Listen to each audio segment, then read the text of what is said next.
Boys and girls. Today's book is A Spoon for Every Bite.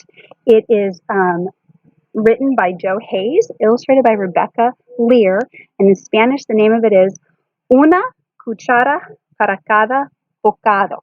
And I want you to listen for a theme in this story. What do you think the main idea is the author is trying to teach us? A spoon for every bite. A long time ago, there lived a couple who were so poor they owned only two spoons, one spoon for the wife and one for the husband. Now, their neighbor was very rich. His big house was filled with fine furniture, and he was very proud of his wealth and his possessions. So, poor man and his wife, next door neighbor is very rich. One year, the poor baby, sorry, let me start that again. One year, the poor couple had a baby, and the wife said to her husband, "Why don't we ask our neighbor to be our godfather to our child?" "But he's rich and we're poor," the man protested. "Why would he want to be our compadre?" "You never know," said the wife. "He might accept." So the poor man spoke to their neighbor, and the rich man did accept. They took the baby to be baptized, and the neighbors became compadres. One day, the poor woman said to her husband, "Now that our neighbor is our compadre, we should invite him to eat supper with us this evening." "How can we do that?" the man asked. "We only have two spoons." So they didn't invite the rich man that day. They saved their pennies and they finally bought a third spoon. Then the poor man invited the compadre over for dinner. The poor woman made a delicious soup, and when the men arrived, she led the rich man to the place with the shiny new spoon. "Sit here, compadre," she said. You get to use our new third spoon." The rich man could scarcely believe his ears. "Do you mean to say you own only three spoons?" "Until this morning, we only had two. We bought a new one just so you could have one." Look at him. He's laughing.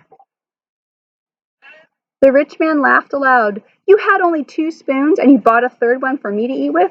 Why, I have so many spoons, I could use a different one each day of the year if I wished to." The poor man was embarrassed, but the poor woman spoke up. "That's nothing, compadre. We have a friend who uses a different spoon for every bite he eats." The rich man shook his head, but the poor man knew what his wife meant. "It's true," he said. "Our friend uses a different spoon for every single bite he eats." The rich man was so upset by this idea that someone might live even more lavishly, that means richly, than he did, he couldn't enjoy his soup. That night, he lay awake thinking about it. The next day, the rich man's servant came running to the poor man's house, and he said, "What did you give my master to eat last night?" "He ate the same thing we did, the tastiest soup my wife has ever made." "Your soup has driven him crazy. This morning at breakfast, he insisted on using a different spoon for every bite he ate. After one bite with the spoon, he ordered me to get rid of it." The poor compadre smiled to himself. "And what does your master tell you to do with the discarded spoons?" "Well, he said, 'Give them to my compadres. They only have three spoons.'" At lunch and at dinner, the rich man did the same thing. That night, the servant left a pile of spoons beside the door of the poor couple's house. The next day, the rich man kept asking for a new spoon for every bite. After 1 week, the servant informed him that he had no more spoons. "Give me some more. Do you think I'm too poor that I cannot get more?"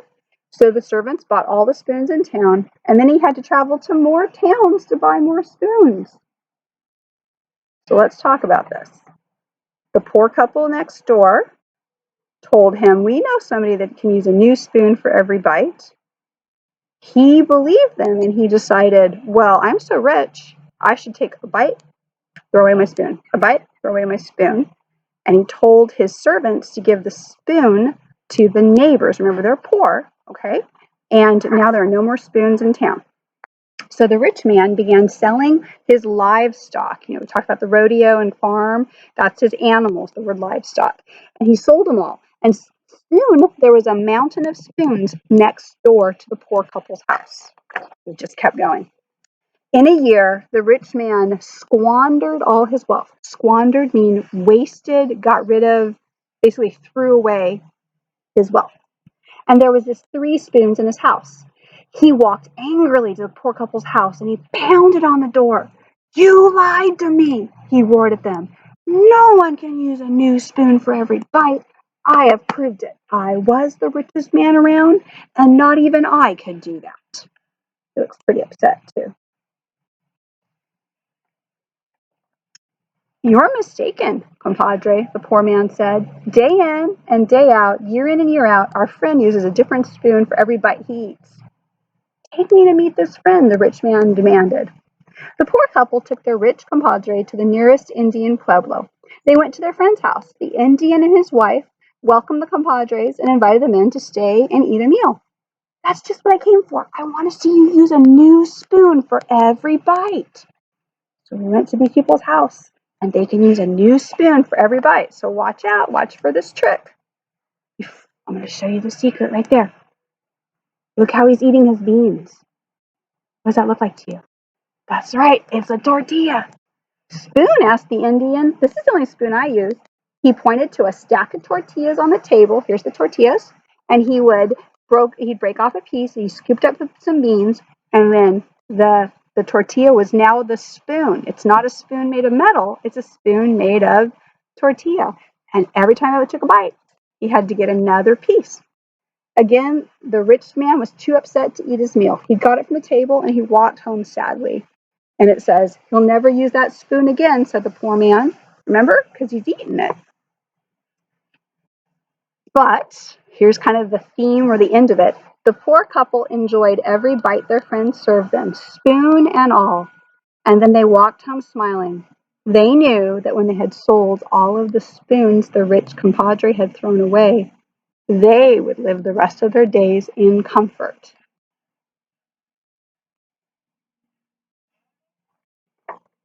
And that's kind of the end of that story right there. So let's talk about some themes here. A theme we have going on is there's a poor couple that doesn't have very much, and there is a rich man who has everything. And they talk to him about having a new thing for every bite. And so right here they talk about the very end, that they're going to live the rest of their days in comfort with the 3 spoons they have, and they're going to sell those other spoons.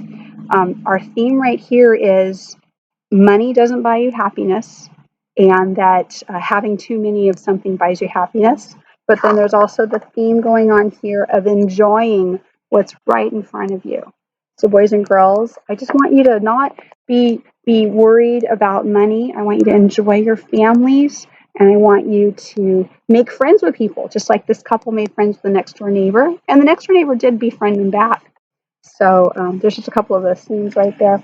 And then this is supposed to be a funny tale, and it comes from the Hispanic story tradition of the Southwest of the United States. So that's just, it's a long story, but it's one of my favorites. A spoon for every bite. All right, like I said yesterday, I'm going to be reading to you tomorrow a book about Spot. So if you have the book, Where is Spot? Go and find it, and we can read it together tomorrow. Goodbye.